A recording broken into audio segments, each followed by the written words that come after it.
আল্লাহ বলেন, ও বান্দা, যারা আমি আল্লাহর জিকির করে সকাল সন্ধ্যা আমি আল্লাহকে ডাকে, তোমরা তাদের সাথে সম্পৃক্ত হয়ে যাও।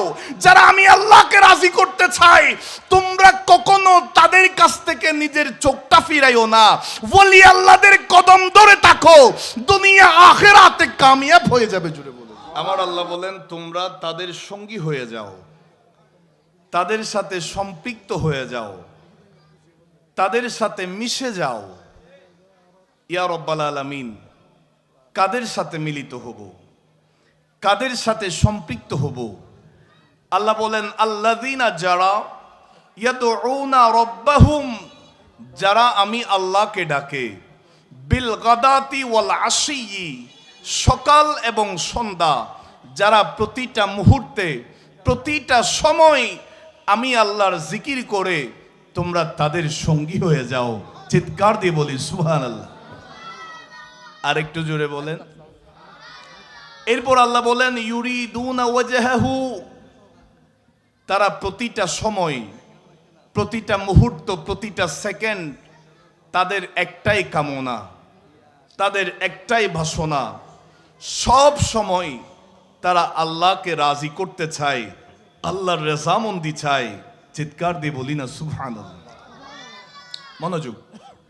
তাহলে আল্লাহ কি বলেন, ও আমার বান্দারা, যারা আমার বন্ধু, যারা সব সময় আমি আল্লাহকে ডাকে, আমি আল্লাহর জিকিরের মধ্যে থাকে, সকাল সন্ধ্যা আমি আল্লাহকেই ডাকে, তোমরা তাদের সাথী হয়ে যাও। যারা সব সময় আমি আল্লাহকে রাজি করতে চাই, তোমরা তাদের সাথে সম্পৃক্ত হয়ে যাও। জুড়ে বলি না সুবহানাল্লাহ। বর্তমান সময়ে আমাদের বাংলাদেশের কিছু ভাইয়েরা, যারা কিনা আল্লাহর ওলিদের মাজার কেন্দ্রিক উরুস পালন করে, ওলি আল্লাহদের মাজারে জিয়ারত করাকে বিদাত বলে বা শিরিকের পর্যায়ে আমাদেরকে ফতোয়াও দিয়ে দেয়। আবার আমার পূর্বে প্রধান অতিথি আমাদেরকে একটু করে হিন্টস দিয়েছেন যে মাজারে আমরা জিয়ারত করলে তারা আমাদেরকে বলে আমরা মাজার পূজারি। কথা বলেন ঠিক কিনা? তারা কি বলে আমাদেরকে, ওলি আল্লাহদের মাজারে যাইও না, ওলি আল্লাহদের মাজারে যাওয়ার দরকার নাই। হ্যাঁ, তিনি ওলি হয়েছেন, দুনিয়াতে যতদিন ছিল হয়তো তিনার পাওয়ার ছিল, তিনার ক্ষমতা ছিল, তিনি দুনিয়া থেকে পর্দা করেছেন, তিনার সেই ক্ষমতা শেষ হয়ে গেছে, পাওয়ার এখন আর নাই, তিনি নিজের চিন্তা করে কুল কিনারা পাচ্ছেন না। তোমরা কেন মাজারে যাচ্ছ? যেই ভাইয়ারা এই কথাটা বলে তাদেরকে বলতে চাই, কোরআনুল কারীমের সূরা কাহফের 28 নম্বর আয়াতে আল্লাহ বলেন, ওয়ালা তাদু আইনাকা আনহুম, আল্লাহ বলেন, ও বান্দা, যারা আমি আল্লাহর জিকির করে সকাল সন্ধ্যা আমি আল্লাহকে ডাকে, তোমরা তাদের সাথে সম্পৃক্ত হয়ে যাও। যারা আমি আল্লাহকে রাজি করতে চাই, তোমরা কখনো তাদের কাছ থেকে নিজের চোখটা ফিরাইও না। ওলি আল্লাহদের কদম ধরে থাকো, দুনিয়া আখিরাতে কামিয়াব হয়ে যাবে। জুড়ে বলেন সুবহানাল্লাহ। আর একটু জুড়ে বলেন। ওলি আল্লাহদের মাজারে যাওয়ার জন্য, ওলি আল্লাহদেরকে মহব্বত করার জন্য, ওয়ালা তাদু আইনাকা আনহুম, আল্লাহর ওলিদের কাছ থেকে দৃষ্টি না ফেরানোর জন্য আমাকে, আপনাকে, আমাদের সকলকে হুকুম করেছেন কে? আল্লাহ। আর একটু জোরে বলেন কে? এই আয়াত থেকে বোঝা যায় ওলি আল্লাহদের জিয়ারত করার জন্য, মাজারে যাওয়ার জন্য হুকুম দিয়েছেন কে? আল্লাহ। বেদাত করে ফেললাম, আল্লাহ আমাদেরকে বুঝার তৌফিক দান করুন। আরেকটু জুড়ে বলেন। সাধারণ কোনো আশেককে যদি জিজ্ঞেস করা হয় ওলি আল্লাহ সম্পর্কে আপনি কি জানেন, তৎক্ষণাৎ বলে দিবে, আলেম হওয়া লাগবে না। বছরের পর বছর আলেম ওলামার জবানে ওয়াজ শুনছি। কোরআনুল কারীম কি আপনি দেখেন নাই? সূরা ইউনূসের 62 নম্বর আয়াত, 63 নম্বর আয়াতে আল্লাহ ওলি আল্লাহদের পরিচয় দিয়ে দিয়েছেন। আল্লাহ বলেন, আল্লাহ সাবধান, সতর্ক, কান লাগিয়ে শোনো কি বলছি আমি। ইন্না আউলিয়া আল্লাহি লা খাউফুন আলাইহিম ওয়ালা হুম ইয়াহজানুন। আল্লাহ বলেন, নিশ্চয়ই আমার ওলি যারা, ওলি শব্দের একটা অর্থ হচ্ছে বন্ধু, ওলি শব্দের আরেক অর্থ হচ্ছে কাছের, ওলি শব্দের আরেক অর্থ হচ্ছে আপন, আর ওলি শব্দের আরেক অর্থ হচ্ছে নিকটে। আল্লাহ বলেন আমার বন্ধু যারা, ওলি যারা, কাছের যারা, লা খাউফুন আলাইহিম, তাদের কোনো ভয় নাই, ওয়ালা হুম ইয়াহজানুন, তাদের কোনো টেনশন, চিন্তা, পেরেশানি নাই। চিৎকার দিয়ে বলি না সুবহানাল্লাহ? আর একটু জোরে বলেন।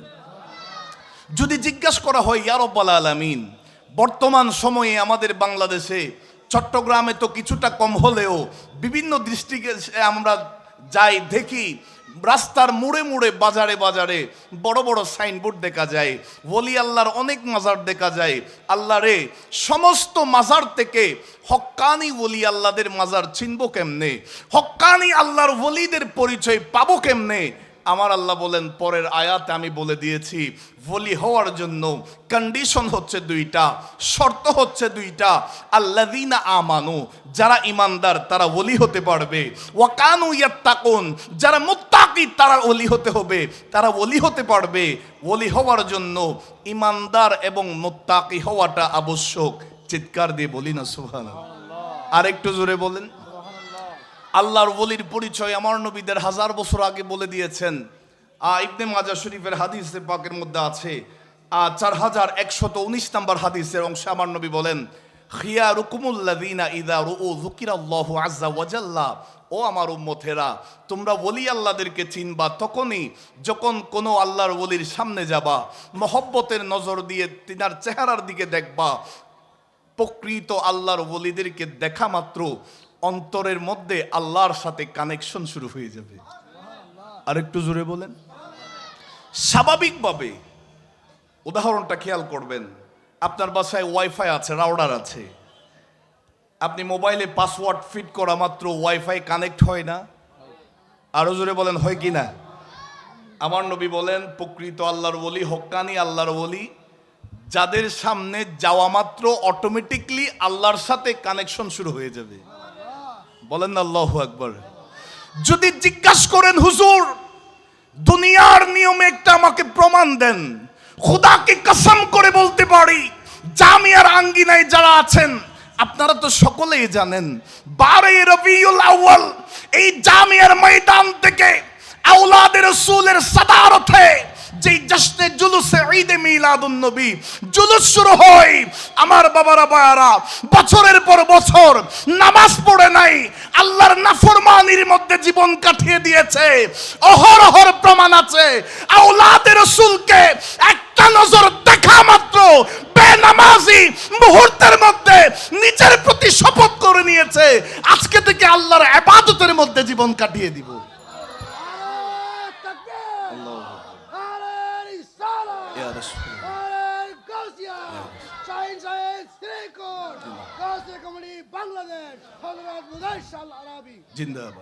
এখান থেকে প্রমাণ হয়ে যায় হক্কানি আল্লাহর ওলি চিনার জন্য দূরে যাইতে হবে না, জামিয়ার ময়দানে আওলাদ রাসূলের নূরানি চেহারা দেখলেই বুঝতে পারবেন।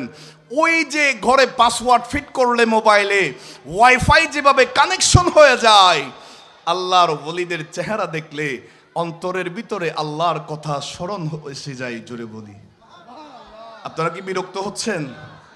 মনোযোগ। এই রজব মাসে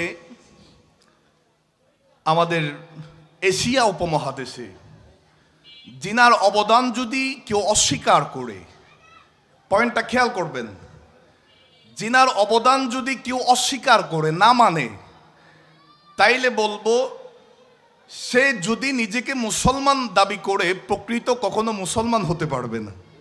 কথা বলেন ঠিক কিনা? হযরতে খাজা মাঈনুদ্দিন চিশতি সঞ্জিরি আজমিরি রাদিয়াল্লাহু তাআলা আন, খাজা গরিব নওয়াজ, যিনি হিন্দুস্তানের জমিনে শুয়ে আছেন, যদি জিজ্ঞাসা করা হয় ওগো খাজা গরিব নওয়াজ রাদিয়াল্লাহু তাআলা আন, সেই সঞ্জার শহর থেকে আপনি হিন্দুস্তানে কেন আসলেন? খাজা গরিব নওয়াজ বলবেন আমি নিজের থেকে আসি নাই, মদিনাওয়ালার রাসূল আমাকে পাঠিয়েছেন। যদি জিজ্ঞাসা করা হয় কেন আসলেন, খাজা গরিব নওয়াজ রাদিয়াল্লাহু তাআলা আনহুর জবান থেকে এই উত্তরটাই আসবে আল্লাহর নবী আমাকে রাসালতের পয়গাম পৌঁছে দেওয়ার জন্য, আল্লাহর ওয়াহদানিয়তকে মানুষের কলবে বসিয়ে দেওয়ার জন্য আল্লাহর নবী আমাকে নির্দেশ দিয়ে পাঠিয়েছেন। আজকে জিনার উরুসে পাকের মধ্যে আমরা আছি, আল্লাহর ওলি হযরতে শাহ সুফি মুজাহির শাহ রহমতুল্লাহি আলাই, তিনার নামের পাশে আল আরাবি আছে। যদি জিজ্ঞাসা করা হয় ওগো মুজাহির শাহ রহমতুল্লাহি আলাই, আল আরাবি শব্দটা দেখার সাথেই বুঝতে পারলাম আপনি বাংলাদেশের নন, আপনি আরব দেশ থেকে এসেছেন, আপনি কেন আসলেন? হযরতে মুজাহির শাহ রহমতুল্লাহি আলাই একটাই জবাব দিবে, বাংলার যারা মুসলমান আছো, এশিয়া উপমহাদেশের যারা মুসলমান আছো, এই বাংলাদেশে মদিনাতুল মুনাওয়ারা থেকে রেডিমেড ইসলাম আসে নাই, ইসলাম ডাইরেক্ট আসে নাই। আমরা আল্লাহর ওলিরা আরব কান্ট্রি থেকে, বিভিন্ন বিদেশ থেকে, আমরা কেউ সাগরের পাড়ে যাই নামাজ বিছিয়ে, কেউ পাথরের উপর দাঁড়িয়ে, আমরা কেউ বাতাসে করে, আমরা সেই বাংলাদেশে এসেছি এই ইসলামকে পৌঁছিয়ে দেওয়ার জন্য। জুড়ে বলেন, আরো জুড়ে বলেন। খাজা গরিব নওয়াজ রাদিয়াল্লাহু তাআলা এশিয়া উপমহাদেশের মধ্যে এসেছেন। যদি জিজ্ঞাসা করা হয় ওগো খাজা গরিব নওয়াজ রাদিয়াল্লাহু তাআলা, আপনি ইসলামের প্রচার প্রসার কেমন করলেন? ইতিহাস সাক্ষ্য দিবে এই কথাটা একেবারে সর্বজন মশহুর প্রসিদ্ধ। গরিব নওয়াজ রাদিয়াল্লাহু তাআলা যখন ইন্তেকাল করেছেন, ওনার জানাজার নামাজের মধ্যে একজন নয়, দুইজন নয়, 1 লক্ষ নয়, 2 লক্ষ নয়, 90 লক্ষ ইমানদার জানাজার নামাজে শরীক হয়েছে। আমার গরিবে নওয়াজ দুনিয়াতে আসার পর তো ইসলাম বেঈমানকে ইমানদার বানিয়েছেন, এখানে শেষ নয়। আমার গরিবে নওয়াজ হযরতে বিবি মাহনুর রাদিয়াল্লাহু তাআলা, উনার আম্মাজান মায়ের রেহেমে যখন ছিল, গর্ভের মধ্যে যখন গরিব নওয়াজের আগমন হয়েছে, প্রত্যেক দিন রাতের বেলা ইনার আম্মাজান বলছে, যখন গভীর রাত হয়ে যায়, গড়ির কাঁটা যখন টিক টিক শব্দ করে স্পষ্ট আওয়াজ যখন মানুষের কানে শুনতে পায়, এই গভীর রাত্রিতে গরিব নওয়াজের আম্মাজানের পেট মোবারক থেকে কে যেন শব্দ করছে, আল্লাহ আল্লাহ আল্লাহ বলে বলে জিকির করছে।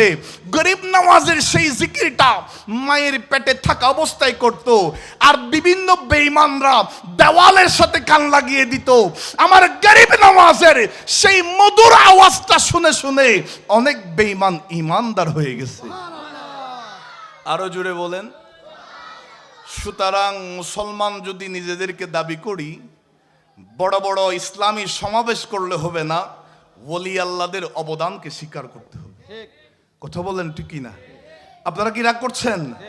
আমরা দেখতে পাচ্ছি বাংলাদেশের বিভিন্ন জায়গায় মসজিদে হামলা হয়েছে, মাজারের মধ্যে হামলা হয়েছে, আল্লাহর ঘর মসজিদে আগুন ধরিয়ে দেওয়া হয়েছে। যদি আপনি দেখেন সেই মানুষটার গায়ের মধ্যে জুব্বা আছে, পাঞ্জাবি আছে, মাথায় পাগড়ি আছে, টুপি আছে, মুখে দাড়ি আছে, আমাদেরকে বুঝতে হবে শরীরের মধ্যে জামা কাপড় ইসলামী লেবাস হলে হবে না, মুখের মধ্যে দাড়ি থাকলে হবে না, কলবের মধ্যে ঈমান আছে কিনা দেখা লাগবে। কারণ কোনো বেঈমান কোনো দিনও আল্লাহর ওলিদেরকে মানবে না। ঈমান যাদের অন্তরে আছে, কলবে আছে, তারাই ওলি আল্লাহদেরকে মানবে। হুব্বে মুস্তফা যাদের কলবে আছে, তারাই তো প্রকৃত ঈমানদার হবে। কথা বলেন ঠিক কিনা? আল্লাহর একজন ওলি হযরতে বাহলুল দানা রহমতুল্লাহি আলাইহি, আল মারজান মিন মুখতারিস সহিহাইন, এই কিতাবের মধ্যে আলোচনাটা আছে। সেই সময়কার, একটু মনোযোগ প্লিজ বাবুরা, তোমরা কথা বলিও না প্লিজ। হযরতে বাহলুল দানা রহমতুল্লাহি আলাইহি, তিনার এলাকায় একজন মানুষ ইন্তেকাল করলো। সকলে বলি ইন্না লিল্লাহি ওয়া ইন্না ইলাইহি রাজিউন। মানুষটা যখন মারা গেছে, জানাজা পড়ানোর জন্য মসজিদের মাঠে আনা হলো খাটিয়াটা। ইমাম সাহেব হুজুরকে খুঁজে পাওয়া যাচ্ছে না, হয়তো কোনো কাজে গেলেন, আটকে গেলেন, জেমে পড়লেন। এখন সবাই চিন্তার মধ্যে পড়ে গেছে, লাশ তো পচে যাবে যদি দেরি হয়, জানাজার নামাজের ইমামতি করবে কে? পিছন থেকে একজন বলছে, আমাদের এলাকায় তো হযরতে বাহলুল দানা রহমতুল্লাহি আলাইহি আছেন, হয়তো তিনি নিজের ঘরের মধ্যে আছেন, তিনাকে গিয়ে নিয়ে আসি, তিনার ইমামতিতে আমরা জানাজার নামাজ আদায় করব। একটু জোরে বলেন না।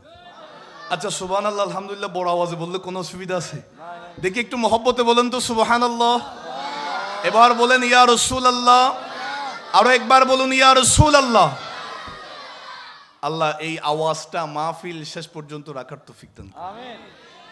হযরতে বাহলুল দানা রহমতুল্লাহি আলাইহি কে আনা হলো, মসজিদের মাঠে অসংখ্য মানুষেরা জানাজার নামাজ আদায়ের জন্য কাতারবন্দি হয়ে দাঁড়িয়ে গেলেন।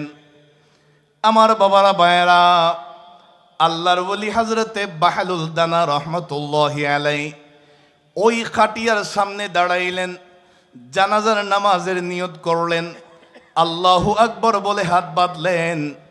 মনোযোগ দিয়ে খেয়াল করবেন, বোঝার চেষ্টা করবেন। কোনো মানুষের জানাজার নামাজ পড়তে হয় সর্বোচ্চ 4 থেকে 5 মিনিট, এর চাইতে বেশি সময় লাগে না, ঠিক কিনা বলেন? আমরা হানাফি মাযহাবের শরীয়ত অনুযায়ী মানুষের জানাজার নামাজ আদায় করি। আল্লাহর ওলি বাহলুল দানা রহমাতুল্লাহি আলাই আল্লাহু আকবার বলে হাত বাঁধলেন, সানা পড়লেন। আমার বাবারা ভাইয়েরা, সানা পড়ার পর দ্বিতীয় তাকবীর দেওয়ার কথা। 5 মিনিট সময় পার হয়ে গেছে, এখনো তিনি দ্বিতীয় তাকবীরটা দিলেন না। 10 মিনিট সময় পার হয়ে গেছে, এখনো তিনি আল্লাহু আকবার বলেন নাই। এইভাবে 15 মিনিট পার হয়ে গেছে, তিনি দ্বিতীয় তাকবীরটা দেন নাই। পিছনে মুসল্লিরা নামাজের ভিতরে বড় টেনশনে পড়ে গেছেন, বড় চিন্তায় পড়ে গেলেন। প্রথম তাকবীর দিয়ে জানাজা শুরু হয়েছে, দ্বিতীয় তাকবীর 15 মিনিট পার হয়ে গেছে, এখনো শুনতে পায় নাই। জানি না আজকে কয় ঘন্টা লাগতে পারে এই জানাজার নামাজটা কমপ্লিট হইতে। জুড়ে বলেন, আরো জুড়ে বলেন। আল্লাহর ওলি হযরতে বাহলুল দানা রহমাতুল্লাহি আলাইহি প্রায় 20 মিনিটের কাছাকাছি সময় যখন অতিবাহিত হয়ে গেল, তিনি আল্লাহু আকবার বলে দ্বিতীয় তাকবীরটা দিলেন। আর একটু জোরে বলেন। আমার বাবারা ভাইয়ারা, মুসল্লিরা বড় টেনশনে আছেন। প্রথম তাকবীর থেকে দ্বিতীয় তাকবীরে আসতে 20 মিনিট সময় লাগছে। জানি না এখন তৃতীয় তাকবীর শুনতে কতক্ষণ সময় লাগে। হযরতে বাহলুল দানা রহমাতুল্লাহি আলাইহি আবারও দ্বিতীয় তাকবীর যখন দিয়েন, দেওয়ার পরে প্রায় 30 থেকে 40 মিনিট সময় পার হয়ে গেল, এখনো তিনি তৃতীয় তাকবীর দেন নাই। কিতাবের মধ্যে আছে, আমার বাবারা ভাইয়েরা, প্রায় 40 মিনিট পার যখন হয়ে গেছে, তিনি আল্লাহু আকবার বলে তৃতীয় তাকবীর দিলেন। যেই জানাজার নামাজ শুরু করেছেন, সেই জানাজা কমপ্লিট করতে 3 আর 1 ঘন্টা সময় তিনি পার করে ফেলেছেন। আরো জোরে বলেন। আপনাদের কোনো এলাকায় যদি কোনো ইমাম সাহেব হুজুর যদি জানাজার নামাজের ইমামতি করতে 1 ঘন্টা সময় খায়, সালাম ফিরানোর দেরি, হুজুর আপনি একটু বাড়ি থেকে ঘুরে আসেন, কথা বলেন ঠিকই না? ওই হুজুরের চাকরি থাকবে? মুসল্লিরা সবাই একে অপরের সাথে কথা বলছে, 1 ঘন্টা সময় লাগলো জানাজার নামাজ কমপ্লিট করতে। এটা কোন ধরনের জানাজার নামাজ হয়েছে, কি হলো কিছুই তো বুঝতে পারি নাই। আল্লাহর ওলি হযরতে বাহলুল দানা রহমাতুল্লাহি আলাইহিকে সমস্ত মুসল্লিরা ঘেরাও করেছে। হুজুর আপনি যেই জানাজার নামাজ শুরু করেছেন 1 ঘন্টা আগে, এই নামাজের সালাম ফিরাইলেন 1 ঘন্টা পরে। 4 তাকবীরের সহিত জানাজার নামাজ আদায় করতে হয়। হুজুর সর্বোচ্চ 3 থেকে 4 অথবা 5 মিনিট সময় লাগে, আপনার কেন 1 ঘন্টা লেগেছে? এই কথাটা একটু আমাদেরকে বলেন না। হযরতে বাহলুল দানা রহমাতুল্লাহি আলাইহি বলেন, ও জানাজার নামাজের মুসল্লিরা, আমি তোমাদের প্রশ্নের জবাব দিতে রাজি আছি। তার আগে তোমাদের কাছে আমি একটা কথা জানতে চাই। সমস্ত মুসল্লিরা বলে, হুজুর আমাদেরকে জিজ্ঞাসা করেন না, কি কথা জানতে চান?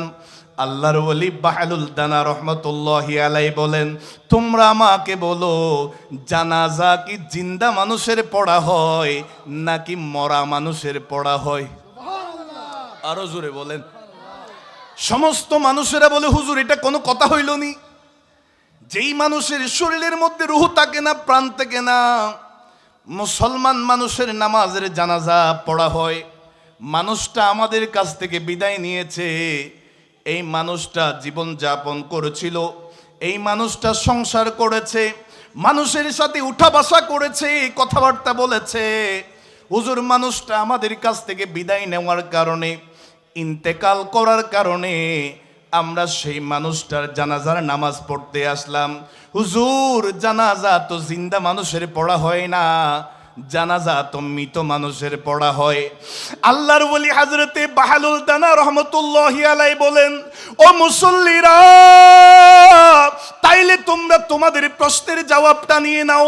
আমি আল্লাহর ওলি হযরতে বাহালুল দানা রহমতুল্লাহি আলাইহি আল্লাহু আকবার বলে যখন জানাজার নামাজের নিয়তটা বাঁধলাম, আমি যখন বেলায়েতের নজর দিয়ে আমি যখন পিছনের দিকে তাকাইলাম, আমি দেখতে পাইলাম একটা নয়, দুইটা নয়, আমার পিছনে 400 মরা মানুষ দাঁড়িয়ে আছে।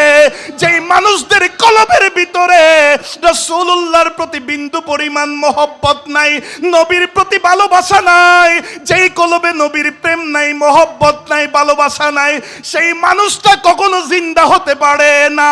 আমার 400 মৃত মানুষের জানাজা পড়াইতে 1 ঘন্টা সময় লেগে গিয়েছে।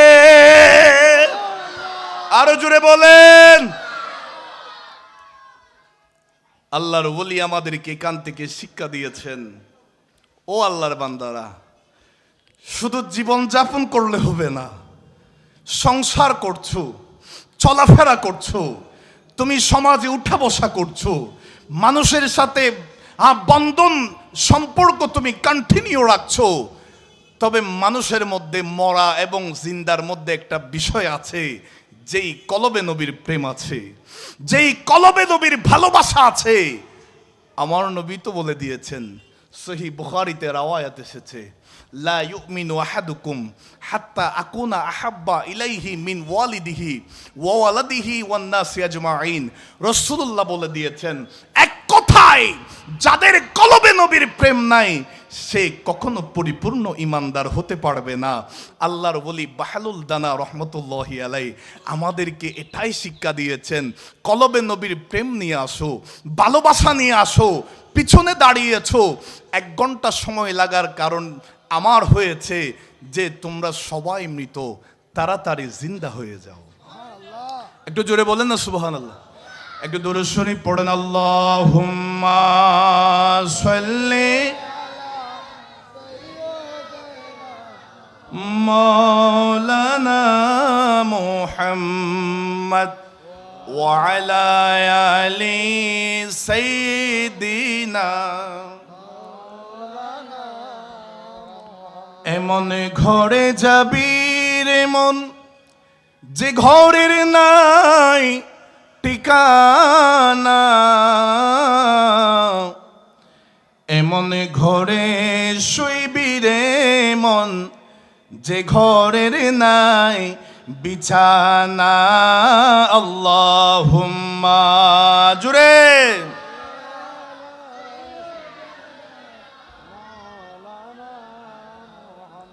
ওয়া আলা আলি সাইয়্যিদিনা। আপনারা কি বিরক্ত হচ্ছেন? একটু মহব্বত নিয়ে। মদিনাওয়ালার দেশত আশিক যখন যায়, খৈল জাগানো মদিনাত রাখি আইতো সাই। ঠিক কিনা বলেন না? যে গিয়েছে সে বুঝবে মদিনা কত মজার, রাসূলুল্লাহর সবুজ গম্বুজ দেখতে কত ভালো লাগে। রিয়াজুল জান্নায় গেলে মন আর ফিরে না, মদিনায় যে একবার গিয়েছে তার মন আর বাংলাদেশে ফিরতে চাই না। কথা বলেন ঠিক কিনা? আল্লাহ আমাদের সকলকে আজকের এই উরুসে পাকের উসিলায় মদিনার মুসাফির হিসাবে কবুল করুন। আর একটু জোরে বলেন, একটু মহব্বতে সকলে জবান খুলে। মদিনাওয়ালার দেশত আশিক যখন যায়, মদিনাওয়ালার দেশত খৈল জাগানো মদিনাত রাখি আইতো সাই, খৈল জাগানো মদিনাত হইতে ন পারে তারাও যারা আসিল মদিনাত। মদিনা সাই আইলো নাকি সাই আইলো জান্নাত? বলেন না ইয়া রাসূলুল্লাহ। হইতে না পারে তারাও যারা আসিল মদিনাত, মদিনা সাই আইলো নাকি সাই আইলো জান্নাত। খুদার দুনিয়া তার সাইবার কিছু নাই, খুদার দুনিয়া তার সাইবার কিছু নাই। খৈল জাগানো মদিনাত, আরো জুড়ে জুড়ে খৈল জাগানো মদিনাত, রাখি আই তো সাই।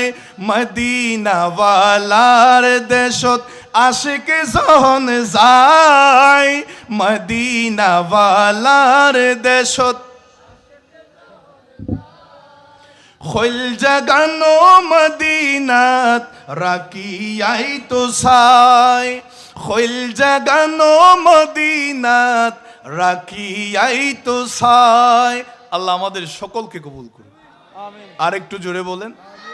তো খাজা গরিব নওয়াজ রাদিয়াল্লাহু তাআলা ওনার জীবনী যদি শুরু থেকে শেষ পর্যন্ত বলতে চায়, এই রকম রাতের পর রাত চলে যাবে, গরিব নওয়াজের বর্ণনা করা শেষ হবে না। কথা বলেন ঠিক কিনা? ইনি চিন্তা করলেন, গরিব নওয়াজ রাদিয়াল্লাহু তাআলা 6 কিংবা 7 বছর বয়সে কোরআনুল কারীমের হাফেজ হয়েছেন। বলেন আল্লাহু আকবার। আল্লাহ তিনাকে এমন জেহেন জাকাওয়াত দিয়েছেন, মেধা দিয়েছেন, আলম দিয়েছেন। গরিব নওয়াজ রাদিয়াল্লাহু তাআলা নির্দিষ্ট সময়ে মনে মনে চিন্তা করলেন, একজন পীর মুর্শিদের হাতে আমি বায়াত গ্রহণ করব। তখনকার সময়ে হযরতে জুনাইদ বাগদাদি রহমতুল্লাহি আলাইহি জামে মসজিদে তিনার পীর সাহেব হযরতে খাজা উসমান হারুনি রাদিয়াল্লাহু তাআলা আসা যাওয়া করতেন, সেখানে অবস্থান করেছেন। গরিব নওয়াজ রাদিয়াল্লাহু তাআলা শুনতে পাইলেন। নিউজটা পাওয়া মাত্র তিনি মনে মনে আরাদা করলেন, আমি সেই মসজিদে যাব, খাজা উসমান হারুনির কাছে আমি সালাম বিনিময় করে আমি ওনার হাতে আমি বায়াতের নেয়ামত, আমি তাবরুকটা গ্রহণ করব, আমি তিনার মুরিদ হয়ে যাব। জোরে বলেন, আরেকটু জোরে বলেন। বর্তমান যারা পীর মুরিদিকে বেদাত শিরিকের ফতোয়া দেয়, নাজায়েজ বলে, এটা শরীয়তের বিধিবিধানের মধ্যে নাই বলে, তাদেরকে বলবো গরিব নওয়াজ রাদিয়াল্লাহু তাআলা আনহুর দিকে দেখেন, হযরতে হুজুর সাইয়্যিদুনা গৌসুল আজম দস্তগীরের দিকে দেখেন। শুধু তা নয়, আমাদের মাযহাবের যিনি ইমাম, ইমামে আজম আবু হানিফা রহমতুল্লাহি আলাইহির দিকে দেখেন। প্রত্যেকেরই এক একজন শায়েখ আছে, তিনাদেরও পীর মুর্শিদ আছে। কথা বলেন ঠিক কিনা? গরিব নওয়াজ রাদিয়াল্লাহু তাআলা গেলেন, সালাম বিনিময় করলেন। হযরতে খাজা উসমান হারুনি রাদিয়াল্লাহু তাআলা সর্বপ্রথম তিনাকে সবক দিলেন, এ মুঈনুদ্দিন চিশতি রাদিয়াল্লাহু তাআলা, আপনি উযু করে 2 রাকাত নামাজ আদায় করেন। বলেন না সুবহানাল্লাহ। পীরের দরবারে সবক আছে না নাই? আরো জোরে বলেন, আছে কিনা? আমাদের দরবারেও আওলাদের রাসূলরা, আমাদের পীরে মুর্শিদরা আমাদেরকে সবক দিয়েছেন। কথা বলেন ঠিক কিনা? আমাদের সবকের ভিতরে নামাজ আছে না নাই? জিকির আছে না নাই? নবীর দরুদ আছে না নাই? গরিব নওয়াজ রাদিয়াল্লাহু তাআলা ওযু করলেন, 2 রাকাত নামাজ পড়লেন। নামাজ পড়ে আসলেন পীর সাহেবের সামনে, হুজুর আপনি যেটা হুকুম করলেন আমি সেটা আদায় করেছি। হযরতে খাজা উসমান হারুনি রাদিয়াল্লাহু তাআলা নামাজ যখন পড়ে এসেছেন বলেন কোরআনুল কারীমের সূরা বাকারাটা তেলাওয়াত করুন। পিছনে আপনাদের খেয়াল আছে? মনোযোগ আছে আপনাদের? হযরতে খাজা উসমান হারুনি রাদিয়াল্লাহু তাআলা বলেন, এ খাজা মুঈনুদ্দিন চিশতি, আপনি কোরআনুল কারীমের সূরা বাকারা তেলাওয়াত করেন। আমার বাবারা ভাইয়ারা, হযরতে খাজা গরিব নওয়াজ রাদিয়াল্লাহু তাআলা কোরআনুল কারীমের সূরা বাকারা তেলাওয়াত করার পরে বলে, হুজুর আমার পড়া হয়েছে। এরপরে তিনাকে পীর সাহেব খাজা উসমান হারুনি সবক দিলেন, ও মুঈনুদ্দিন চিশতি, এবার আপনি 21 বার দরুদ শরীফ পড়েন। সুবহানাল্লাহ বলেন। হযরতে খাজা মুঈনুদ্দিন চিশতি সঞ্জিরি আজমিরি রাদিয়াল্লাহু তাআলা 21 বার নবীর উপর দরুদ পড়ার পরে আমার বাবারা ভাইয়ারা হযরতে খ্বাজা ওসমান হারুনী রাদিয়াল্লাহু তাআলা পীর সাহেব হুজুর কিবলার সামনে গেলেন। হুজুর, আমি উযু করার পর 2 রাকাত নফল নামাজ পড়লাম, এরপরে সূরা বাকারা তেলাওয়াত করলাম, এরপরে 21 বার রাসূলুল্লাহর উপর দরুদ পড়লাম। হুজুর, এবার আমাকে বায়াত গ্রহণ করান, আমাকে আপনার মুরিদ হিসাবে কবুল করে নেন। আমার বাবারা বায়ারা, খ্বাজা ওসমান হারুনী রাদিয়াল্লাহু তাআলা গরিব নওয়াজকে দেখা মাত্র বুঝে ফেললেন, চিনতে পারলেন তিনার মকাম কতটুকু উপরে যাবে, তিনার পজিশন কত উঁচু হবে তিনি বুঝতে পারলেন। কারণ ওলি আল্লাহদের চোখ আল্লাহর কুদরতি চোখ। আমার আল্লাহ হাদিসে বুখারীর হাদিসে কুদসির মধ্যে আমার আল্লাহ তাআলা বলেছেন, ওয়া বাসারাহুল্লাযী ইউবসিরু বিহি, আল্লাহ তাআলা বলেন ওলি আল্লাহদের চোখ আমি আল্লাহর কুদরতি চোখ, তারা বাইরে যেমন দেখে ভিতরেও তেমন দেখতে পায়, উপরেও যেমন দেখে মাটির ভিতরেও কি আছে ওলি আল্লাহরা দেখেন। হযরতে খ্বাজা গরিব নওয়াজ রাদিয়াল্লাহু তাআলা আনহুকে তারপরে সবক দিলেন। খ্বাজা ওসমান হারুনী রাদিয়াল্লাহু তাআলা বলেন, ও মুঈনুদ্দিন চিশতি, এবার আপনি 1000 বার দুরূদ শরীফ পড়েন। আরো জোরে বলেন। আবারও 1000 বার দুরূদ শরীফ পড়ার জন্য নির্দেশ দিয়েছেন। আমার বাবারা বায়ারা, শুধু তা নয়, গরিব নওয়াজ রাদিয়াল্লাহু তাআলা বলেন, আমার পীর সাহেব হুজুর কিবলা আমাকে 1000 বার দরুদ পড়তে বলেছেন। এখানে শেষ নয়, আমাকে অর্ডার করেছেন, হুকুম করেছেন সারাটা রাত যেন এই হযরতে জুনাইদ বাগদাদী রাদিয়াল্লাহু তাআলা জামে মসজিদে সারাটা রাত আল্লাহর ইবাদতে যেন আমি কাটিয়ে দিই। জুড়ে বলেন। আমার বাবারা বায়ারা, হযরতে খ্বাজা গরিব নওয়াজ রাদিয়াল্লাহু তাআলা সারা রাত আল্লাহর ইবাদতের মধ্যে মশগুল ছিলেন, সারাটা রাত আল্লাহর ইবাদতের মধ্যে ছিলেন। সকালবেলা যখন তিনি ফজরের নামাজ আদায় করেছেন, ফজরের নামাজ আদায়ের পরে যখন আবারও পীর সাহেব হুজুর কিবলার সাথে দেখা করার জন্য সামনে গেলেন, হুজুর, আমি উযু করার পর নামাজ পড়েছি, আমি কোরআনুল কারীমের সূরা বাকারা তেলাওয়াত করেছি, আল্লাহর নবীর উপরে 21 বার দরুদ পড়েছিলাম, এরপরে আবার আপনার নির্দেশে 1000 বার পড়েছি, সারাটা রাত আমি আল্লাহর ইবাদতে কাটিয়েছি। আমার বাবারা বায়ারা, গরিব নওয়াজ রাদিয়াল্লাহু তাআলা যখন এই কথাটা যখন পীর সাহেব হুজুরকে বলেছেন, হযরতে খ্বাজা ওসমান হারুনী রাদিয়াল্লাহু তাআলা বলেন, ও মুঈনুদ্দিন চিশতি, এবার একটু উপরের দিকে তাকাও, এবার একটু উপরের দিকে নজর দাও, কি দেখতে পাচ্ছ আমাকে একটু বলো। হযরতে খ্বাজা গরিব নওয়াজ রাদিয়াল্লাহু তাআলা বলেন, ওয়াল্লাহি আল্লাহর কসম করে বলি হুজুর, আমি যখন উপরের দিকে নজর দিয়েছি আমি আল্লাহর আরশ মুআল্লা দেখতে পাচ্ছি। আরো জোরে বলেন। খ্বাজা ওসমান হারুনী রাদিয়াল্লাহু তাআলা বলেন, ও মুঈনুদ্দিন চিশতি, এবার একটু জমিনের দিকে দেখো, কি দেখতে পাচ্ছ? খ্বাজা গরিব নওয়াজ রাদিয়াল্লাহু তাআলা বলেন, হুজুর, আল্লাহ, আল্লাহর কসম করে বলছি, আমি জমিনের দিকে নজর দেওয়া মাত্র আমি তাহতাস সারা পর্যন্ত দেখতে পাচ্ছি। বলেন আল্লাহু আকবার। আল্লাহর ওলিদেরকে এই দেখার ক্ষমতা দিয়েছেন কে? আর একটু জোরে বলেন কে?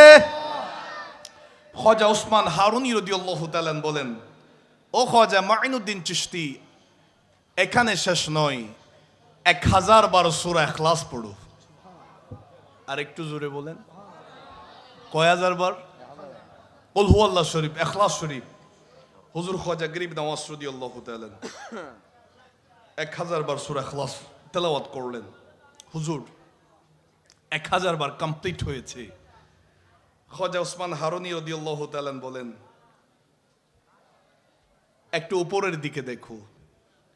গরিব নওয়াজ রাদিয়াল্লাহু তাআলা বলেন, হুজুর, আল্লাহর কসম করে বলছি আমি হেজাবে আজমত দেখতে পাচ্ছি। আর একটু জোরে বলেন। খ্বাজা ওসমান হারুনী তারপরে বলেন, ও খ্বাজা মুঈনুদ্দিন চিশতি আজমেরি, নিজের 2খানা আঙ্গুলকে এইভাবে দিলেন, ও মুঈনুদ্দিন চিশতি, আমার দুই আঙ্গুলের মাঝখান বরাবর দেখো। খাজা গরিব নওয়াজ রাদিয়াল্লাহু তাআলা নজর দিলেন। পীর সাহেব জিজ্ঞাসা করলেন, ও মুঈনুদ্দিন চিশতি, আমার দুই আঙ্গুলের মাঝে কি দেখতে পাচ্ছ? খাজা গরিব নওয়াজ রাদিয়াল্লাহু তাআলা বলেন, ও খাজা ওসমান হারুনি, ও মুর্শিদে কাবলা, আল্লাহর কসম করে বলি, আপনার দুই আঙ্গুলের মাঝে আমি আল্লাহর 18,000 মাখলুকাত দেখতে পাচ্ছি। আরো জোরে বলেন। ওলি আল্লাহদের এই পাওয়ার, এই ক্ষমতা আছে না নাই? আরেকটু জোরে বলেন। এই ক্ষমতা দিয়েছেন কি? আমি আপনি বাধা দেওয়ার কোনো সুযোগ আছে? তো ওলি আল্লাহদের মাজারে হামলা হয় কেন? আল্লাহ যারা বোঝে না তাদেরকে বোঝার তৌফিক দান করুন। আরেকটু জোরে বলে না আমি। এখন আসুন, হযরতে খাজা গরিব নওয়াজ রাদিয়াল্লাহু তাআলা, আপনারা কি বিরক্ত হচ্ছেন? হিন্দুস্তানের জমিনে আসলেন। বর্তমান রাজস্থানের আজমির নামক যে জায়গায়, সেই জায়গার মধ্যে তিনার সঙ্গীদেরকে নিয়ে তাঁবু টাকলেন। সেই সময়ের জালেম রাজা বাদশাহ, রাজা পৃথ্বীরাজ, তার সৈন্য সেনারা বাধা দেওয়ার জন্য এসেছে। আপনি কেন এখানে তাঁবু টাকছেন? এখানে তো আমাদের রাজার পালিত যে উটগুলা আছে সেগুলাকে বাঁধা হয়, এখানে সেগুলা থাকে, বসে, ঘুমায়, এখানে আপনারা তাঁবু টাকতে পারবেন না। তাদেরকে সরিয়ে দেওয়া হয়েছে। গরিব নওয়াজ রাদিয়াল্লাহু তাআলা কিচ্ছু বলেন নাই, কোনো প্রতিবাদ করেন নাই, আস্তে করে সাইড হয়ে গেলেন। পরের দিন সৈন্যরা যখন এসেছে, ওর যেগুলা বসে আছে, শুয়ে আছে, সেগুলাকে ধাক্কা দিচ্ছে, নড়াছড়া নাই। বেত দিয়ে প্রহার করছে, কোনো ওটের নড়াছড়া নাই। অনেক চেষ্টা করছে, কোনো নড়াছড়া নাই, সারা শব্দ নাই। সবাই টেনশনে পড়ে গেল। এই শত শত হাজার হাজার উট বসা থেকে উঠতে পারছে না, শোয়া থেকে দাঁড়াতে পারছে না। কি হয়েছে? ঘটনা কি হলো? একজন বলছে, গতকাল ওই ইসলামের দরবেশকে আমরা বেয়াদবি করেছিলাম, এখান থেকে তুলে দিয়েছিলাম, হয়তো তিনার বদদুয়ার কারণে এই উটের এই অবস্থা। আর দেরি না করে সবাই চলে গেল গরিব নওয়াজ রাদিয়াল্লাহু তাআলা আনহুর কদমে। কদমে গিয়ে ক্ষমা চাইলেন। গরিব নওয়াজ রাদিয়াল্লাহু তাআলা দয়ার নজর দেওয়া মাত্র বসার থেকে সবগুলা উঠে গেছে। আরো জোরে বলেন। ওলি আল্লাহদের এই ক্ষমতা আছে না নাই? মনোযোগ। পৃথ্বীরাজ প্রথম দফায় চেষ্টা করলো তিনাদেরকে তাড়াইতে, ফেল করেছে। দ্বিতীয় কৌশল অ্যাপ্লাই করছে। পৃথ্বীরাজ সৈন্যদেরকে এলান করে দিছে, আনা সাগর, যারা গিয়েছেন দেখেছেন, হয়তো নামে সাগর হলেও সাগরের মতো এত বিশালতা নেই। পৃথ্বীরাজ অর্ডার করেছে, আনা সাগরের পানি বন্ধ করে দাও। তারা মুসলমানরা পানি বন্ধ করলে এমনি এমনি নিজে নিজে চলে যাবে, তাড়াইতে হবে না। পানি বন্ধ করে দেওয়া হলো। চতুর্পাশে কারবালার ময়দানে যেমনিভাবে 61 হিজরিতে আওলাদ রসুলের জন্য পানিকে নিষিদ্ধ করা হয়েছিল, বন্দি করে দেওয়া হয়েছিল, গরিব নওয়াজ রাদিয়াল্লাহু তাআলা হিন্দুস্তানে এসেছেন, সেই জালেম রাজা পানি বন্ধ করে দিয়েছে। গরিব নওয়াজ রাদিয়াল্লাহু তাআলার একজন সহচর হযরতে মুহাম্মদ সাআদি রাহমাতুল্লাহি আলাইহি তিনাকে নির্দেশ করলেন, ও সাআদি, এক বদনা পানি সেই আনা সাগর থেকে নিয়ে আসো। বলেন না সুবহানাল্লাহ। আর একটু জোরে বলেন। আমার বাবারা ভাইয়ারা মনোযোগ দিয়ে খেয়াল করুন। হযরতে মুহাম্মদ সাআদি রাহমাতুল্লাহি আলাইহি ওই আনা সাগর থেকে এক বদনা পানি যখন নিয়ে এসেছে, গরিব নওয়াজ রাদিয়াল্লাহু তাআলা আনহুর যতগুলা জীবনী আছে সবগুলা জীবনীর মধ্যে আছে আলোচনাটা। এই ঘটনাটা অতীব মশহুর, প্রসিদ্ধ। যারা গিয়েছেন তারা সেই সাগরটা দেখেছেন। হযরতে মুহাম্মদ সাআদি রাহমাতুল্লাহি আলাইহি বদনাবর্তী পানি যখন নিয়ে এসেছেন, আনা সাগর পানি শূন্য হয়ে গেছে। শুধু তা নয়, হিন্দুস্তানের জমিনে যতগুলা পুকুর আছে, নদী আছে, সাগর আছে, সমস্ত নদী নালা খাল বিল পানি শূন্য হয়ে গেছে। যে টিউবওয়েল থেকে মানুষ পানি খায়, পানি পান করে, সমস্ত টিউবওয়েল পানি শূন্য হয়ে গেছে। সারা ভারতবর্ষের মধ্যে বিন্দু পরিমাণ পানি পাওয়া যাচ্ছে না। রাজা পৃথ্বীরাজ বুঝে গিয়েছে। সৈন্যরা এসে বলছে, আমাদের হিন্দুস্তানে পশু পাখি মারা যাচ্ছে, প্রাণীগুলার জান চলে যাচ্ছে, মানুষও একেবারে মরা মরা অবস্থায় হয়ে গেছে। ও পৃথ্বীরাজ, সারা ভারতবর্ষে কোনো পুকুরে নদী নালার মধ্যে পানি নাই। তারা আর দেরি না করে পৃথ্বীরাজ বলে ওই ইসলামের দরবেশ খাজা মুঈনুদ্দিন চিশতির কদমের মধ্যে চলে যাও, তিনি যদি ক্ষমা করে দেন তাইলে সারা ভারতবর্ষ পানি ভর্তি হয়ে যাবে। জুড়ে বলেন। গরিব নওয়াজ রাদিয়াল্লাহু তাআলা আনহুর কাছে আসলেন, হুজুর বেয়াদবি হয়ে গেছে, আমরা ভুল করছি পানি বন্দি করে, হুজুর আমাদেরকে ক্ষমা করে দেন। গরিব নওয়াজ অর্ডার করলেন, ও মুহাম্মদ সাআদি, আবার ওই লুটাভর্তি পানিগুলা আনা সাগরে রেখে আসো। ঢেলে দেওয়া মাত্র সারা ভারতবর্ষে সমস্ত পুকুর নদী নালা খাল বিল পানি ভর্তি হয়ে গেছে। জুড়ে বলেন, আর একটু জুড়ে বলেন। ওলি আল্লাহরা চাইলে পারে না? আরো জুড়ে বলেন না। ইনারা দুনিয়া থেকে চলে গেলেও তিনাদের ক্ষমতা কি বন্ধ আছে? ক্ষমতা চলে না। দিয়েছেন কে? যদি বিশ্বাস না হয়, কোরআন সুন্নাতে তো দলিলের কোনো অভাব নাই। মুম্বাই শহরে যাবেন, আরব সাগরের মাঝে যিনি শুয়ে আছেন, আল্লাহর অত্যন্ত প্রিয় আল্লাহর ওলি হযরতে হাজী আলী শাহ রহমতুল্লাহি আলাইহি সাগরের মাঝখানে শুয়ে আছে। আল্লাহ নিয়ে গেছেন, গেলাম, যাওয়ার টাইমে একটা রাস্তা দেখলাম, সেই রাস্তা দিয়ে মাজারে গেলাম, জিয়ারত করলাম। আবার পিছনে যখন তাকাইলাম দেখলাম চতুর্পাশে পানি, টেনশনে পড়ে গেলাম। সাগরের মাছ থেকে আবার পাড়ের মধ্যে যাব কেমনে? জিজ্ঞাসা করলাম, এটা কেমনে হয় হুজুর? নির্দিষ্ট টাইমে রাস্তা উঠে আবার নির্দিষ্ট টাইমে পানি ভর্তি হয়ে যায়, এখানে মাজার কেমনে আছে? সাগরে তো ভাঙতে ভাঙতে অনেক দূরে নিয়ে গেছে, এখানে মাজার কেমনে টিকে আছে? ভারতের ইতিহাস বলে দেয়, হযরতে হাজী আলী শাহ রহমতুল্লাহি আলাইহি স্বপ্নের মধ্যে এলান করে দিয়েছেন, ও ভারতবাসীরা শুনো, যদি সেই আরব সাগর, সেই সাগর যদি ভাঙতে ভাঙতে সারা ভারতবর্ষ সাগর হয়ে যায়, আমি হাজী আলী শাহকে কদম পরিমাণ এখান থেকে নাড়াইতে কারো সাধ্য নাই। চিৎকার দিয়ে বলি সুবহানাল্লাহ।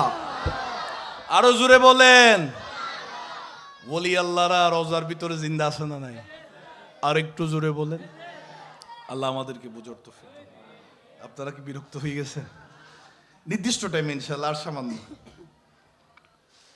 এখন আসুন, প্রথমে তাবুত রাখতে দেয় নাই, এরপরে পানিবন্দি করলো, ফেল করছে। এরপরে রাজা পৃথ্বীরাজ চিন্তা করলো, মনে হয় তিনার মধ্যে কিছু জাদুবিদ্যা আছে, তিনাকে প্রতিহত করার জন্য একজন জাদুকরের প্রয়োজন। সারা ভারতবর্ষের মধ্যে অপ্রতিদ্বন্দ্বী, যার সমতুল্য কেউ ছিল না, এমন জাদুবিদ্যায় পারদর্শী যোগী অজয় পাল নামক একজন জাদুকরকে আনা হলো। তোমাকে বিশাল অঙ্কের পুরস্কার দিব। ওই ইসলামের দরবেশ তার অনুসারীদেরকে তুমি আক্রমণ করো, তাদেরকে এখান থেকে সরিয়ে দাও। সেই যোগী অজয় পাল গিয়েছে মনের মধ্যে খারাপি নিয়ে। সেই যখন যাচ্ছে, হযরতে খাজা গরিব নওয়াজ রাদিয়াল্লাহু তাআলা বেলায়েতের রাউডারের মাধ্যমে দেখতে পাইলেন, বেলায়েতের নজর দিয়ে দেখতে পাইলেন এখানে একজন খবিস আসতেছে, দুষ্ট আসতেছে, সে ষড়যন্ত্র করার জন্য, আক্রমণ করার জন্য। তিনি সাথে সাথে আয়াতুল কুরসি তেলাওয়াত করে চতুর্পাশে একটা সীমারেখা টাকলেন, একটা বৃত্ত করে ফেললেন। তিনার সঙ্গী সাথীদেরকে বলছেন, ও আমার সঙ্গী সাথীরা, এই রেখা থেকে একটা কদমও তোমরা বাইরে দিবে না। আর একটু জোরে বলেন। যোগী অজয় পাল জায়গা বরাবর অবস্থান করছে, সে সামনে থেকে সরাসরি আক্রমণ করছে, তার যন্ত্র মন্ত্র তন্ত্র দিয়ে ডাইরেক্ট অ্যাকশন নিছে। গরিব নওয়াজ যে সীমারেখাটা দিছে, রেখা বরাবর আসা মাত্র তার জাদু ধ্বংস হয়ে গেছে। সুবহানাল্লাহ বলেন না, আর একটু জোরে বলেন। ওলি আল্লাহদের সাথে এগুলা চলে। যোগী অজয় পাল বলে, সামনে থেকে দিলাম, কাজ হয় না, দেখি ডান পাশ থেকে দিই। ডান পাশে দিছে, আবার রেখা বরাবর সীমারেখা আসা মাত্র এটা নষ্ট হয়ে গেছে। বলে যে এবার বাম থেকে দিই, বাম থেকে ট্রাই করলো, সেখানে ওর রেখা বরাবর আসা মাত্র ধ্বংস হয়ে গেছে। সুবহানাল্লাহ বলেন। সামনে থেকে দিলাম কাজ হয় না, ডান থেকে দিলাম তাও কাজ হয় না, বাম পাশ থেকে দিয়ে দেখলাম তাও কাজ হচ্ছে না। সে বা চিন্তা করছে একটু পিছন থেকে মারি দেখি। নাউজুবিল্লাহ বলেন। পিছন থেকে মারার পরেও কাজ হচ্ছে না। সে তো শয়তানি খেয়াল তার মাইন্ডে আছে, বড় শয়তান নিয়ে বসে আছে। বলতেছে চতুর্পাশ থেকে দিয়ে দেখলাম কাজ যখন হচ্ছে না, দেখি একটু আমার জাদুবিদ্যা দিয়ে লিফটের মতো উপরে উঠে উপর থেকে ফেলি। নাউজুবিল্লাহ বলেন না, আর একটু জোরে বলেন। আল্লাহর কুদরতি জবানে আল্লাহ যে বলেছেন ওয়াবাসারাহুল্লাযী ইউবসিরু বিহি, সহিহ বুখারী শরীফের 6502 নম্বর হাদিসের অংশ বলেছি।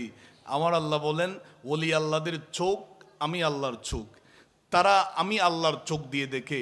আমরা তো দৃষ্টিশক্তি যতটুকু যাচ্ছে ততটুকু দেখতে পাচ্ছি, আর ওলি আল্লাহরা যা দেখতে চান তা দেখতে পান।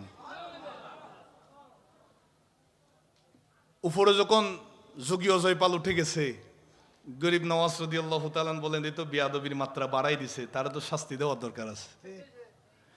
যারা ওলি আল্লাহদের মাজারে হামলা করছো, তোমরা এটা মনে করো না বাংলাদেশে নিজেকে মুসলিম দাবি করে ওলি আল্লাহর মাজারে হামলা করে ঘরের মধ্যে শান্তিতে থাকতে পারবা। কথা বলেন ঠিক কিনা?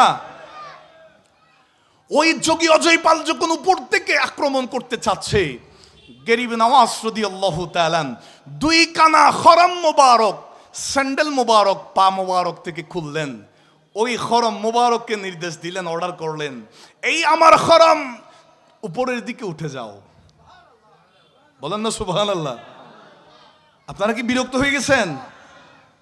গরিব নওয়াজ রাদিয়াল্লাহু তাআলা নির্দেশ দেওয়া মাত্র কেউ বাস দিয়ে তুলতে হয় নাই, রশি দিয়ে টেনে তুলতে হয় নাই, অটোমেটিকলি খরম দুনোটা উপরের দিকে লিফটের মতো উঠে গেছে।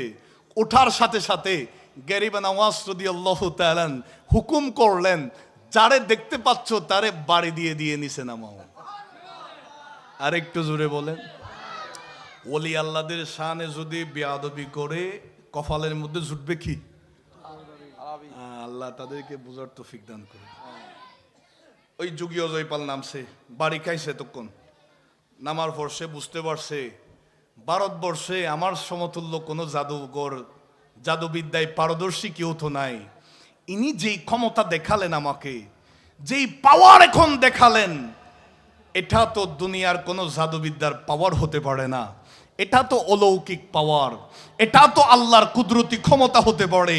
সেই ক্ষমতা দিয়েই তো তিনি আমাকে নিচে নামিয়েছেন। সুতরাং আমি এখানেই বুঝতে পারলাম এখানে বেজাল নাই, তিনি আসলেই আল্লাহর একজন হক্কানি বলি। হুজুর খাজা গরিব নওয়াজ রাদিয়াল্লাহু তাআলা আনহুর জবান মুবারকে কালমা পড়ে সাথে সাথে মুসলমান হয়ে গেছে। গরিব নওয়াজ রাদিয়াল্লাহু তাআলা সেই জাদুকর যোগী অজয়পালের নাম রেখেছেন হযরতে আব্দুল্লাহ বিয়াবানী।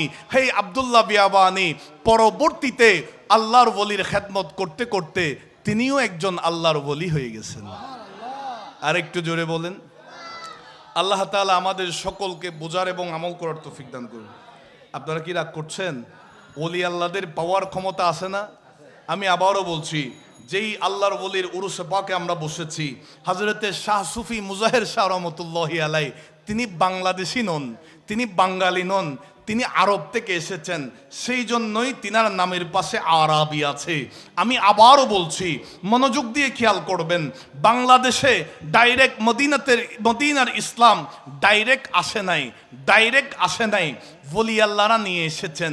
ইতিহাস বলছে এই বাংলাদেশের বন্দর এলাকার মধ্যে তখনকার সময়ে আল্লাহর নবী সরকারে দো আলম সাল্লাল্লাহু আলাইহি ওয়াসাল্লাম চীনের উদ্দেশ্যে, এটা ইতিহাস বলছে, আবারও বলছি, আল্লাহর নবী হযরতে সাআদ ইবনে আবি ওয়াক্কাস রাদিয়াল্লাহু তাআলা, যিনি আশারায়ে মুবাশশারার একজন, জান্নাতের সুসংবাদ প্রাপ্ত সাহাবীদের মধ্যে অন্যতম একজন, হযরতে সাআদ ইবনে আবি ওয়াক্কাস রাদিয়াল্লাহু তাআলা হুকে প্রধান বানিয়ে, সেনাপতি বানিয়ে একটা দলকে ইসলাম প্রচারের উদ্দেশ্যে চীন দেশের মধ্যে পাঠিয়েছেন হযরতে সাদ ইবনে আবি ওয়াক্কাস রাদিয়াল্লাহু তাআলা তিনার সহচর সঙ্গীদেরকে নিয়ে পানিপথে যখন চীনে যাচ্ছেন, যাওয়ার টাইমে ইতিহাস বলছে এই বন্দরের মধ্যে, চট্টগ্রাম বন্দরের মধ্যে আল্লাহর নবীর সাহাবী তার সঙ্গীদেরকে নিয়ে কিছুক্ষণ অবস্থান করেছিলেন। ও সাদ ইবনে আবি ওয়াক্কাস রাদিয়াল্লাহু তাআলা, এই কিছুক্ষণ সময় আপনি কি করলেন? একটাই জবাব আসবে, আল্লাহর নবীর রাসালতের পয়গাম পৌঁছিয়ে দিয়েছি, ইসলামের প্রসার করেছি এই অল্প সময়ের মধ্যে। সেখান থেকে কোথায় গেলেন? ডাইরেক্ট চীনের উদ্দেশ্যে চলে গেলাম। ইতিহাস বলছে সাদ ইবনে ওয়াক্কাস রাদিয়াল্লাহু তাআলা এশিয়া উপমহাদেশের মধ্যে, চীনের মধ্যে সর্বপ্রথম যেই মসজিদটা নির্মাণ করেছেন তিনি নবীর সাহাবী সাদ ইবনে আবি ওয়াক্কাস রাদিয়াল্লাহু তাআলা তিনি নির্মাণ করেছেন। সেই মসজিদের নাম হচ্ছে কিয়াংটং মসজিদ। চিৎকার দিয়ে বলি সুবহানাল্লাহ। আরো জোরে বলেন। তাহলে এখান থেকে বোঝা যায় ইসলাম ডাইরেক্ট আসে নাই, সাহাবীরা নিয়ে এসেছেন। ইসলাম ডাইরেক্ট আসে নাই, ওলি আল্লাহরা নিয়ে এসেছেন। কথা বলেন ঠিক কিনা? আল্লাহ আমাদেরকে বোঝার তৌফিক দান করুন। আরো জোরে বলেন। হযরতে জুনাইদ বাগদাদী রাদিয়াল্লাহু তাআলা আমাদের শিক্ষার বিষয় আছে। ওলি আল্লাহদের দরবারে, মাজারে তো শুধু মুসলমানরা যায় তা নয়, বিধর্মীরাও আসা যাওয়া করে কিনা? আমাদের শাহিনশাহ শ্রীকোটের দরবারে অনেক বিধর্মী এসে, বেঈমান এসে ঈমান নিচ্ছে না? আরো জোরে বলেন। ওলি আল্লাহরা দিতে পারে না? ওলি আল্লাহদের কাছে কোনো কিছুর অভাব আছে? আল্লাহ বলেছেন ওয়া ইন সাআলানি লা উতিয়ান্নাহু, আমার ওলিরা যা চায় আমি আল্লাহ সাথে সাথে দিয়ে দিই। বলেন না সুবহানাল্লাহ। হযরতে জুনাইদ বাগদাদী রাদিয়াল্লাহু তাআলা তিনার দরবারে একজন ইহুদি আশেক প্রতিদিন আসতেন। প্রতিদিন ইনাই মজলিসে যখন আলোচনা করতেন, ওই ইহুদি পাগলটাও আলোচনা শুনতেন। হঠাৎ একদিন দেখা গেল ওই ইহুদি আশেকটা সুন্দর জামা পরে এসেছে। প্রতিদিন যেই রকম আসে একটু ব্যতিক্রম এসেছে। হযরতে জুনাইদ বাগদাদী রাদিয়াল্লাহু তাআলা দেখলেন, জিজ্ঞাসা করলেন, তুমি আজকে এত সুন্দর জামা কাপড় পরে কেন আসলা? বলে যে হুজুর, আমাদের ইহুদিদের আজকে একটা বড় একটা সমাবেশ আছে, যেই সমাবেশে আমাদের সমস্ত ইহুদিরা একত্রিত হই। আমাদের যিনি প্রধান ইহুদি ধর্মের, যিনি একেবারে বয়োজ্যেষ্ঠ মুরব্বী আলেম, তিনি একটা বক্তব্য দিবেন, আলোচনা করবেন। আমরা এটা সবাই শুনবো, সারা বছর তিনার কথাগুলো আমল করব। আমাদের এই অনুষ্ঠানে যাওয়ার জন্য আমি একটু ব্যতিক্রমধর্মী পোশাক পরে এসেছি। হযরতে জুনাইদ বাগদাদী রাদিয়াল্লাহু তাআলা আল্লাহর বলি মুচকি মুচকি হেসে বলে, চলো আমি তোমার সাথে যাব। আর একটু জোরে বলে। আশেক তো বড় বেকায়দায় পড়ে গেছে, আমার হুজুর আমাদের অনুষ্ঠানে যাবে, জানি না কি গন্ডগোল ঘটে যায়। বলে যে হুজুর আপনি কেন যাবেন? আল্লাহর ওলি হযরতে জুনাইদ বাগদাদী রাদিয়াল্লাহু তাআলা বলে যে আমি তামাশা দেখার জন্য যাব। আর একটু জোরে বলেন। ওই ইহুদি আশিকের সাথে আল্লাহর ওলি হযরতে জুনাইদ বাগদাদী রাদিয়াল্লাহু তাআলার সঙ্গে চলে গেলেন। আমার বাবারা, ভাইয়েরা, ইহুদি ধর্মের সেই অনুষ্ঠানের মধ্যে সমস্ত ইহুদি ধর্মের অনুসারীরা সকলেই একত্রিত হয়েছে, সবাই সমবেত হয়েছে। প্রত্যেকবার প্রতি বছর নির্দিষ্ট যেই টাইমের মধ্যে আলোচনা শুরু হয়, যিনি বক্তব্য দেওয়ার জন্য বসেছেন সিংহাসনের চেয়ারে, তিনি বক্তব্য শুরু করছেন না। নির্দিষ্ট সময় অতিবাহিত হয়ে যাচ্ছে, লেট হয়ে যাচ্ছে, দেরি হয়ে যাচ্ছে। সমস্ত ইহুদিরা টেনশনে পড়ে গেল, আমাদের ইহুদি ধর্মের বড় আলেম এখনো কেন ওয়াজ শুরু করছেন না, কি হয়েছে? তিনাকে যখন জিজ্ঞাসা করছে, ও আমাদের মুরব্বী আলেম, ও আমাদের বয়োজ্যেষ্ঠ আলেম, ইহুদি ধর্মের বড় পণ্ডিত, আপনি কেন আপনার বক্তব্য শুরু করছেন না, আলোচনা স্টার্ট করছেন না? ওই ইহুদি আলেমটা বলে, আমি তো চাচ্ছি শুরু করার জন্য। ওই কানে দে হযরতে জুনাইদ বাগদাদী রাদিয়াল্লাহু তাআলা বসে আছেন, তিনার কারণে আমার জবান বন্ধ হয়ে গেছে, আমি শুরু করতে চাইলেও শুরু করতে পারছি না। জুড়ে বলে, আরো জোরে বলেন। হযরত জুনাইদ বাগদাদী রাদিয়াল্লাহু তাআলা আনহুকে জিজ্ঞেস করলেন, হুজুর আপনি আমাদের ইহুদি ধর্মের মাহফিলে কেন আসলেন? কি জন্য আসলেন? আল্লাহর ওলি বলে, আমি তামাশা দেখার জন্য এসেছি। তো হুজুর আপনি আসছেন যেহেতু, আপনার কাছে ইসলাম ধর্মের বিষয়ে 3টা প্রশ্ন আমাদের মনে আছে। ওই ইহুদি বড় আলেমটা বলছে, যেহেতু আপনাকে পাইছি হুজুর, আপনি ওই প্রশ্নের জবাবগুলো একটু দেন না। সুবহানাল্লাহ বলেন। হযরতে জুনাইদ বাগদাদী রাদিয়াল্লাহু তাআলা বলেন, আমি প্রশ্নের জবাব দিতে রাজি আছি, তবে একটা কন্ডিশন আছে। সুবহানাল্লাহ বলেন। হুজুর বলেন, তোমার 3টা প্রশ্নের জবাব আমি দিতে রাজি আছি। এই প্রশ্নের জবাব দেওয়ার পরে তোমাকে একটা প্রশ্ন করব, সেই প্রশ্নের জবাব কি তুমি দিবা? সুবহানাল্লাহ বলেন। ইহুদি আলেম তো বুঝতে পারছে, বলে যে হুজুর আমাকে মাফ করবেন। এখন অনুসারীরা বলে, হুজুর আপনি আমাদের ধর্মের মধ্যে আপনার চাইতে বড় আলেম আর কেউ নাই, দ্বিতীয় কেউ নাই, আপনি সব জাননেওয়ালা, আপনি তো সব কিছু জানেন, যা জিজ্ঞেস করে আপনি বলতে পারেন, যত সমস্যা নিয়ে আসি আপনি সমাধান দিতে পারেন। আপনি ইসলাম ধর্মের হযরতে জুনাইদ বাগদাদী রাদিয়াল্লাহু তাআলা আনহুর একটা প্রশ্নের কথা বলছে, আপনি কেন দিতে পারবেন না? হুজুর আপনি রাজি হয়ে যান। তখন ওই ইহুদি আলেম বলে, আমি তিনার প্রশ্নের জবাব দিব, যদি দেই সেই প্রশ্নের জবাবটা তোমরা কি সবাই মেনে নিবা? বুঝতে পারছো না তারা? প্রশ্নের জবাব দিব ঠিক আছে, আগে তোমরা স্বীকারোক্তি দিবে কিনা সেটা বলো। সবাই বলতেছে হুজুর আপনি যা বলবেন তা। সুবহানাল্লাহ বলেন। তখন রাজি হয়েছে। জুনাইদ বাগদাদী রাদিয়াল্লাহু তাআলাকে বলেন, হুজুর আমি কি প্রশ্ন করতে পারি?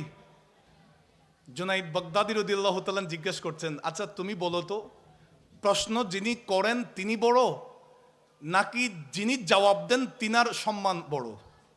সুবহানাল্লাহ বলেন। ওই ইহুদি আলেম বলে, হুজুর অবশ্যই যিনি প্রশ্নের জবাব দেন তিনিই তো সম্মানী।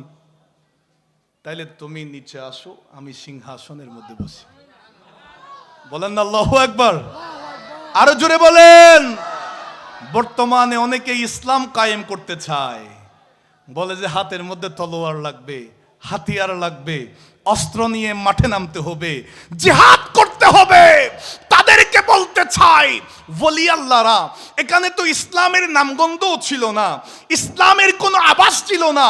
হযরতে বাবা শাহে আমানত এসেছেন, হযরতে বাবা শাহে মোহসেন আউলিয়া এসেছেন, হযরতে শাহজালাল ইয়মিনী এসেছেন, হযরতে বদর আউলিয়া এসেছেন, কেউ তলোয়ার নিয়ে আসেন নাই। খাজা গরিব নওয়াজ এসেছেন, হযরতে মুজাহির শাহ আরবি এসেছেন, কেউ তলোয়ার নিয়ে আসেন নাই, কেউ হাতিয়ার নিয়ে আসেন নাই। তিনাদের অস্ত্র ছিল কালেমা শরীফ, তিনাদের হাতিয়ার ছিল লা ইলাহা ইল্লাল্লাহ মুহাম্মাদুর রাসূলুল্লাহ। তিনারা কৌশল অ্যাপ্লাই করলেন, ইসলামের প্রসার করে গিয়েছেন।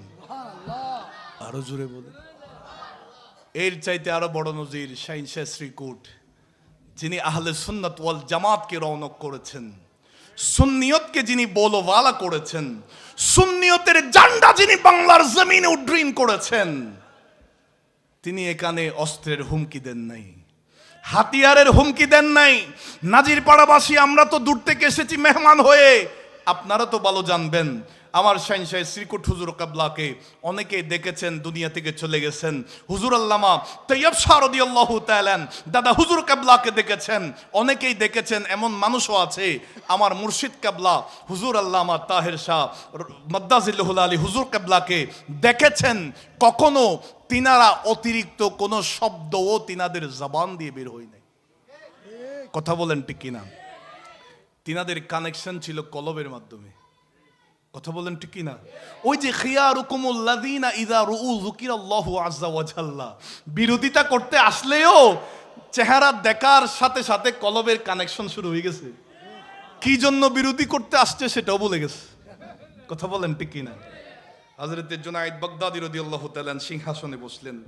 বসার পরে বলে, স্টার্ট করো তোমার প্রশ্ন। হুজুর আমার প্রথম প্রশ্ন, আপনারা বলছেন জান্নাতের মধ্যে যারা যাবেন, কোরআন হাদিসে ইসলামী শরীয়তের মধ্যে আছে, জান্নাতে যারা যাবেন তারা যা মন চায় তা খাবেন, তবে প্রাকৃতিক হাজতের কোনো প্রয়োজন নাই, পায়খানা ফসরাবের কোনো প্রয়োজন নাই। হুজুর এটা কেমনে হয়? সুবহানাল্লাহ বলেন। আমরা তো অতিরিক্ত খাবারের নির্দিষ্ট পরিমাণের চাইতে একটু অতিরিক্ত খাই ফেললে হুজুর আমাদের ঘরে বাইরে ব্যস্ত হয়ে পড়ি, আমাদের অবস্থা খারাপ হয়ে যায়। জান্নাতে সারা দিন রাত 24 ঘন্টা সব সময় প্রতিনিয়ত শুধু খাইতে থাকবো, বের হওয়ার কোনো সিস্টেম নাই। এটা কেমনে হয়? এই সমস্যাটা একটু সমাধান করে দেন না। আর একটু জোরে বলেন। আল্লাহর ওলি হযরতে জুনায়েদ বাগদাদী রাদিয়াল্লাহু তাআলা প্রথম প্রশ্নের জবাব দিলেন, এই ইহুদি ধর্মের অনুসারীরা, আমি তোমাদের কাছে জানতে চাই, এই দুনিয়াতে ভূমিষ্ঠ হওয়ার আগে, এই দুনিয়াতে জন্মগ্রহণ করার আগে তোমরা কোথায় ছিলা? সবাই এক বাক্যে বলে, হুজুর আমরা রূহ জগৎ থেকে আমাদের আপন আপন মায়ের পেটের মধ্যে এসেছি, গর্ভের মধ্যে এসেছি, আমরা মায়ের পেটের ভিতরে ছিলাম। হযরতে জুনাইদ বাগদাদী রাদিয়াল্লাহু তাআলা বলেন, যেই মায়ের পেটের মধ্যে যেই আল্লাহ সন্তানকে 10 মাস 10 দিন রাখেন, সেই পেটের ভিতরে খাওয়ান দেন, খাবার দেয়, সেই পেটের ভিতরে পান করে, কোনো দরজা নাই, জানালা নাই, প্রাকৃতিক হাজত সারার কোনো সিস্টেম নাই। যেই আল্লাহ মায়ের গর্ভের ভিতরে সন্তানকে জিন্দা রাখতে পারে, সেই আল্লাহ জান্নাতের মধ্যেও আপন বান্দাদেরকে শুধু খাবার দিবেন, খাওয়াবেন, কোনো প্রাকৃতিকের হাজতের প্রয়োজন ছাড়া আমার আল্লাহ বান্দাদেরকে সতেজ রাখবেন, জিন্দা রাখবেন। জোরে বলে। সবাই আশ্চর্য হয়ে গেছে, বলে যে কথা তো ঠিক, জবাব তো বরাবর। এবার দ্বিতীয় প্রশ্ন করেন। হযরতে জুনাইদ বাগদাদী রাদিয়াল্লাহু তাআলা ইহুদি আলেম বলে, হুজুর আপনার কাছে জানতে চাই, আমরা শুনেছি আপনারা বলেছেন জান্নাতের মধ্যে এমন একটা গাছ আছে, যেই গাছের ডালপালা সারা জান্নাত ছেয়ে গেছে। একটু জোরে বলেন না সুবহানাল্লাহ। পিছনের ভাইয়ার আলোচনা শুনতে পাচ্ছেন আপনারা? জান্নাতে এমন একটা গাছ আছে, যেই গাছের ডালপালায় সারা জান্নাত ছায়া দিচ্ছে। হুজুর এটা কেমনে হয়? দুনিয়ার মধ্যে সামান্য কোনো নির্দিষ্ট এলাকা ছায়া দেয়, যে এই ধরনের কোনো গাছ দেখি না। জান্নাতের মধ্যে এমন গাছ কেমনে হয়? এটা কিভাবে পারবে আল্লাহ? আমার হযরতে জুনাইদ বাগদাদী রাদিয়াল্লাহু তাআলা বলেন, তোমরা আমাকে বলো সূর্য কয়টা? আরো জোরে বলেন, আরো জোরে। নাকি বাংলাদেশের জন্য আলাদা আছে? যেই সূর্য বাংলাদেশে আলো দেয়, সেই একই সূর্য ভারতের মানুষকে আলো দেয়, সেই একই সূর্য আমেরিকার মানুষদেরকে আলো দেয়। কথা বলেন ঠিক কিনা? সারা পৃথিবীর মানুষকে আলো দেয় একটাই সূর্য।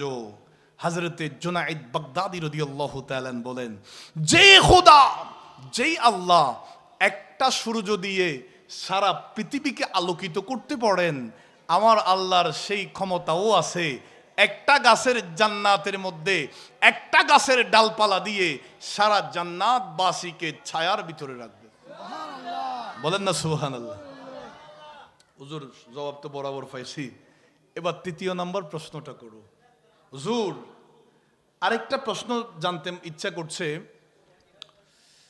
আমাদের কিছুদিন আগে যখন করোনা ভাইরাস হয়ে গেছে, আমাদের বড় বড় দুবাইওয়ালা যারা আছে, যারা একটু পয়সাওয়ালা, বলে যে বাংলাদেশের মধ্যে খানা যে কোনো সময় সংকট হতে পারে, সুতরাং 2-4 মাস 1 বছরের বাজার টাকা যেহেতু আছে করে রাখতে হবে। হয়েছে না? আগে ভাগে করে ফেলতে হবে, কারণ যদি খাবার না পাই তাইলে তো না খেয়ে মরতে হবে। ইহুদি আলেম বলছে, হুজুর জান্নাতে মানুষরা যা মন চাইবে খাবে, শুধু খাইতে থাকবে, কখনো ওই স্টোর রুমের মধ্যে কখনো খাবারের অভাব থাকবে না। সুবহানাল্লাহ বলেন না। জান্নাতের ভিতরে কোনো কিছুর অভাব আছে? হুজুর এটা কেমনে হয়? আমরা 1 বছরের খাবারও যদি একত্রিত করে রাখি, 2-4 মাস খাইলে কমে যায়, ঘাটতি দেখা যায়, পরিমাণ কম হয়ে যায়। জান্নাতে শুধু খাইতে থাকবে, এখানে কমবে না, এটা কেমনে হয়? হযরতে জুনাইদ বাগদাদী রাদিয়াল্লাহু তাআলা জবাব দিয়েছেন, মনোযোগ দিয়ে খেয়াল করবেন। মাহফিলের শুরুতে আমাদের একজন ভাই কোরআনুল কারীমের তেলাওয়াত করছে না? আচ্ছা, এই তেলাওয়াত শুনে কি কেউ বিরক্ত হয়েছেন? না। কোরআন শরীফ শুনতে ভালো লাগে না? একজন কারি মধুর কণ্ঠে যখন সারাদিন তেলাওয়াত করবে, তেলাওয়াত শুনতে কি বেজার লাগবে? কোরআনুল করিম যখন আপনি তেলাওয়াত করবেন, শুনবেন যে তা নয়, নিজে যখন পড়বেন, প্রথমে এক পৃষ্ঠা পড়ছেন, এরপর আরেক পৃষ্ঠা পড়ছেন, কালকে সকালবেলা আবার নিলেন। স্বাভাবিক আমরা সূরা ইয়াসিন প্রতিদিন তেলাওয়াত করি, আপনি আজকে পড়ছেন, আগামীকাল আবার নিবেন, আপনার মনে হবে যে এটা গতকাল পড়ি নাই, আজকে নতুন পড়তেছি। কথা বলেন ঠিক কিনা? কোরআনের মধ্যে একটা মজা আছে না, মধু আছে না? দিয়েছেন কে? হযরতে জুনাইদ বাগদাদী রাদিয়াল্লাহু তাআলা।